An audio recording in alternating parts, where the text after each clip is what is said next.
boy. Oh, you guys are here. Okay, well, I guess it's Saturday.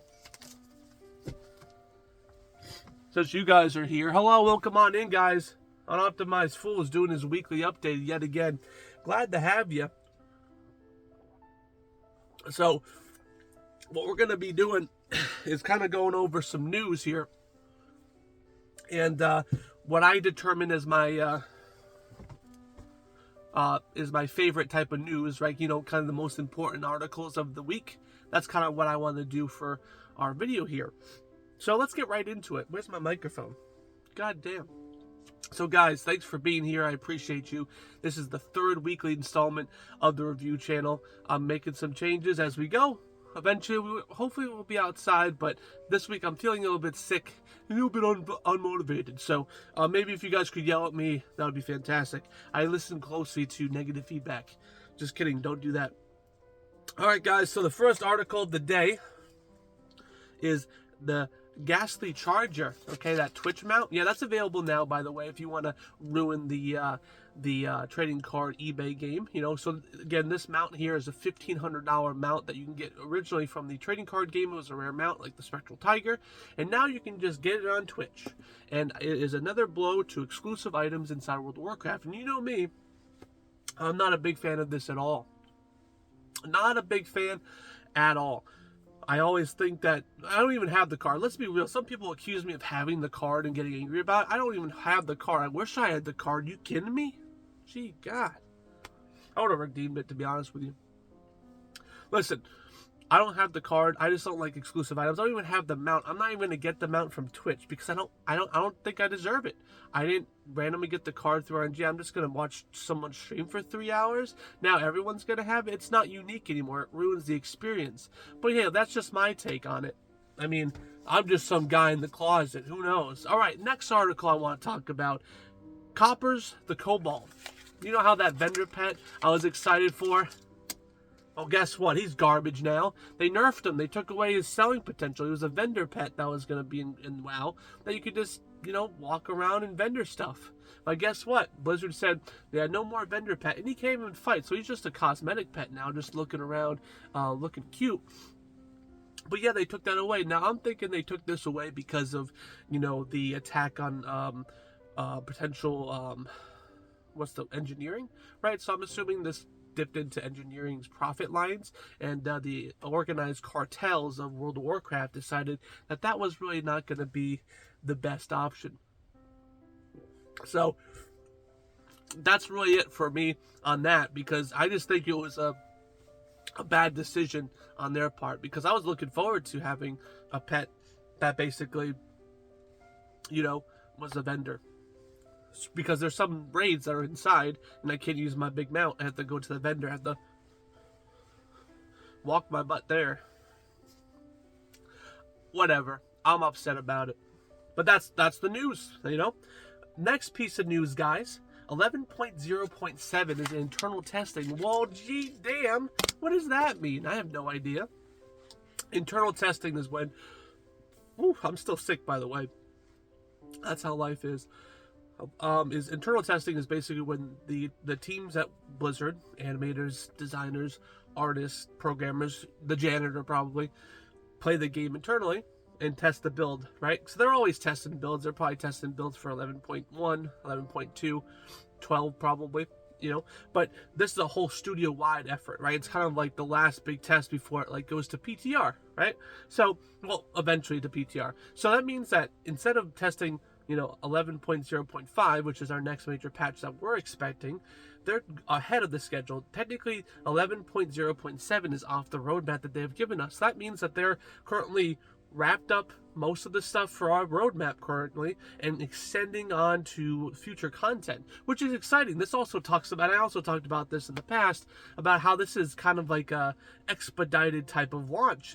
And you know, we're looking at a cadence of every expansion being like 2 years. This might be shorter. I mean, they said it was going to be shorter, but I don't know how short it's going to be. So I want to hear in the comments down below how short you think it's going to be. Like me, I'm pretty short. I'm a short king. I don't want to talk about it. So we have an article here that's kind of a controversy. Okay, so Blizzard decided to remove the experience, like, so basically you could stop experience on characters if you wanted to say that level. They disabled it from level 70 to 80. Now you're probably wondering, why would they do that? It's because there's a scaling issue. Well, there was. I'm speaking in the past tense because they put a fix in, which is our next article. And what happens is, scaling was happening, and basically from level 70 to 75, you were sought out in dungeons because you were screaming through them. You were destroying things. A level 71 was out DPSing a level 78. Happened every single time. And when you saw a dungeon full of level 78, you groaned because it was going to be shorter. It was going to be longer than a dungeon with a 71. So the 71s were just eating it up, and as you leveled up, you actually got weaker and did less damage, and it felt terrible, and honestly did.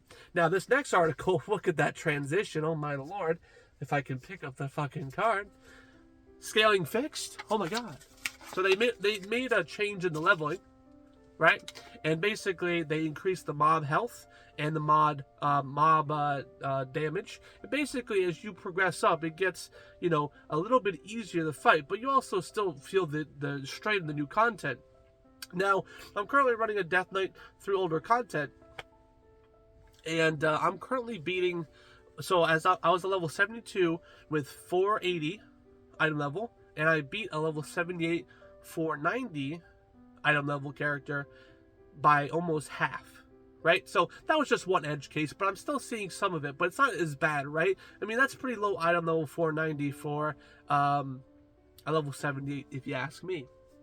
So maybe they just weren't playing the game that well, but, you know, it did seem pretty... I don't think it's fully fixed, like the scaling issue, honestly. There needs to be more testing, but it definitely feels a little bit better. I'm not like, when I went into level 70, I wasn't just screaming through it. I was actually, you know, it was still pretty easy, but it wasn't as easy as it before. So I'm hoping it's going to be fixed. That's really good fucking water. Oh, I've been sucking water down because I'm sick. It's been crazy. All right, so guys, next article here. September. Oh, it's coming. All right, it's coming fast, coming loud. All right, and guess what? The trading post will be here, and guess what it is? It's like Plunderstorm themed. It's almost like a bunch of recolors from Plunderstorm. Some of it's from Plunderstorm. I'm honestly happy about it. I love Plunderstorm. It was a PvP mode. I'm a PvE frog, but it was a pretty fun thing. But we got a nice preview of the nice trading post, and it looks all pretty good. There's some mounts and all that, and actually the reward for completing the Traveler's Log is a mount, which is so amazing, because if it's not a mount or an armor set, I'm angry, because it needs to be something big. It's a big event, it's a big reward, it needs to be huge, right? Go big or go home. And I think a mount would be perfect. It's like this giant crocodile with like 6 arms, right? Looking crazy, bunch of mound of gold on it with a seat on it. It looks epic as hell. Can't wait to do that. Alright guys, next article here, and we're switching it up. We're not talking about live anymore. We're talking about Phase 5. Now again, we have a video coming out today, later on today, about Phase 5 and how there's going to be, again, we've currently are starting to get the data mining going, right?